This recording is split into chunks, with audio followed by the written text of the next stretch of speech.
guys, it's Robin, RsIslandCrafts, and this is Talk to Me Tuesday for Tuesday, April 23rd, 2019. I was happy to hear last week that I'm not the only one that has this weird what day of the week it is, times that go faster and slower all at the same time. I was kind of feeling a little bit weird because when I mentioned to anyone else, they're like, huh? But maybe it's just the type of, maybe our ages and what we're doing and where we are in life and stuff like that. Because like my kids, they're like, whatever, Mom, we have no idea what you're talking about. But they're still young, and I guess they go to a job every day and they kind of know what day of the week it is. When I'm working from home, it makes it a little bit harder. I have quilt number 21, so for my baby quilts for one a week, 52 for the end of the year for donations.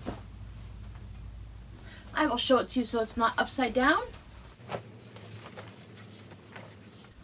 I went with the little quick strippy one again. I just had readjusted a pattern from Mary Quilts.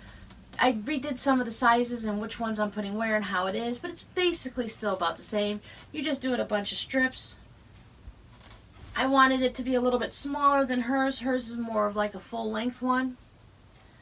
I have these cute little bears, boys and girls, little boys, older ones. They've got balloons and they're jumping rope and they're doing handstands and having a good old time.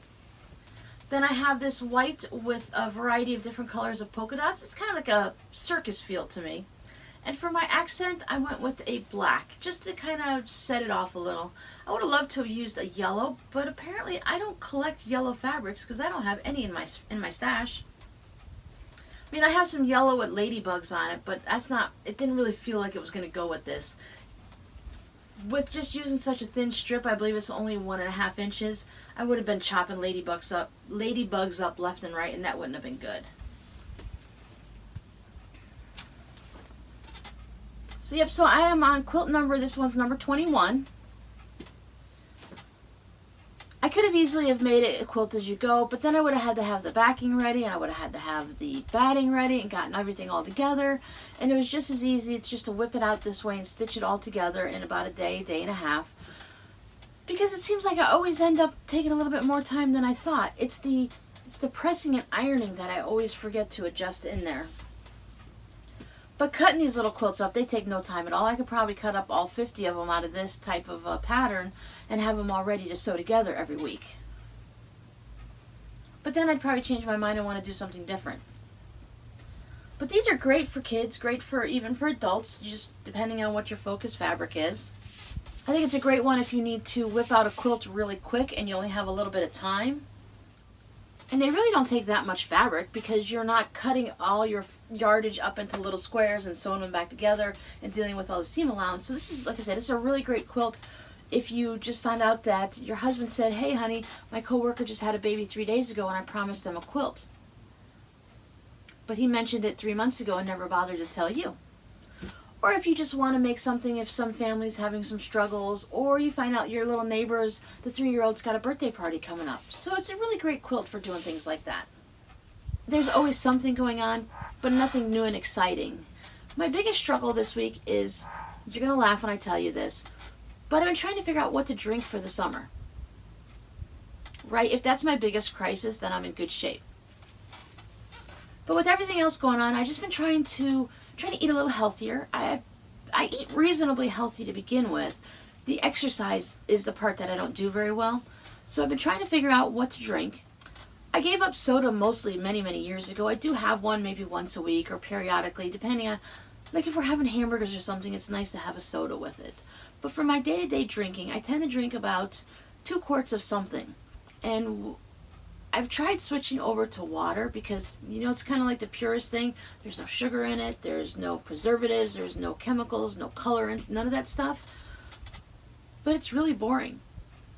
And I drink mine out of one of those metal cups with the metal straws and all that are supposed to keep it keeps the ice cold all day and it doesn't melt and water things down. But the problem when you put water in there is now it tastes like metal.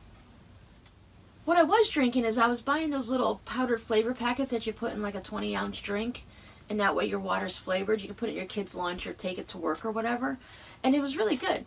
Now, but for me, you're probably going to laugh again. My family always laughs at me because I tend to water down my drinks. If I buy a bottle of juice, you know, like one of those big 64, 32-ounce ones or whatever, I usually put half the juice and half water in my cup, if not more water. I just like to have the flavor of it, because full strength, it tends to be syrupy sweet to me, and it's just too much flavor. So those little packets that you're supposed to put 1 in a 20-ounce drink, or a 12-ounce, or whatever they are, I put 2 in a 2-quart container of water. So it just gives me that nice hint of the flavoring, but it doesn't overpower it. Now that's been doing, I was drinking like orange Kool-Aid with like half the amount of sugar, but then you're talking about the orange coloring and you're still putting sugar in it. So I'd switched off of that. And so I went to these little drink pouches because that's what Rob had been drinking. Now I can't have any of the artificial sweeteners. They really mess with my stomach and my body just can't tolerate them. So I found these at Walmart that had sucralose in it, which is still it's kind of a fake sugar, but it's not the kind that says, warning, this contains phenylketonuretron stuff. That's the type of sugar that really messes with my stomach. So I was doing that. It's clear. It just had a nice berry flavor that I got. But then I started doing a little research and I started watching some things. And there's this one guy on YouTube that I watch. He tells you what's good to eat and what's not. And he was saying that the sucralose is a chemical sugar that's really not good for your body. So I thought, great. I just switched from a colorant to another chemical. So what can I do to get this out of my system? So I'd switched over to water. And I thought, well, I get this passion tea from Tazo, and I have a cup of that a day. So I thought, that's really good. Well, let me go ahead and try making some cold tea like that, and I'll cold brew it. But then I found out that if I drink tea all day long, that's too much for my stomach. I got a very sensitive stomach, guys. I just can't tolerate a lot of things. Like, I don't even eat spicy foods. I just can't do it. So I thought, okay, well, I can't drink tea. You can't just drink juice all day. Right now, I'm drinking a cranberry pomegranate juice that I'm just adding it to my cup of water. And just give my water some flavor. Because 1, the water tastes like the metal. And 2, I found out if I only drink water, I only drink 1 or 2 of my 30-ounce containers when I'm used to drinking the half gallon, the 2 quarts. Sometimes I drink 3 quarts of liquid a day, depending on, we're coming into summer in Florida. It's hot, you get thirsty, you sweat, humidity, and all that. So what I was wondering is, what do you guys drink during the summer? I can drink green tea, but I can only drink like a cup a day. I can drink the passion tea, but only like a cup a day. And if I had the green tea, I can't have the passion tea. I don't want to drink soda, because that's definitely not good for you.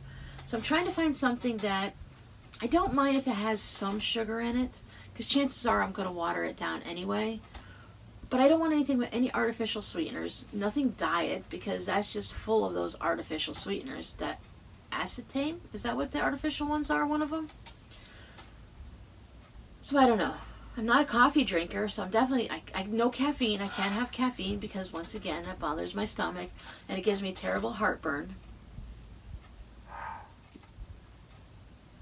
So what do you guys drink? So I hope everyone's been having a good week this week.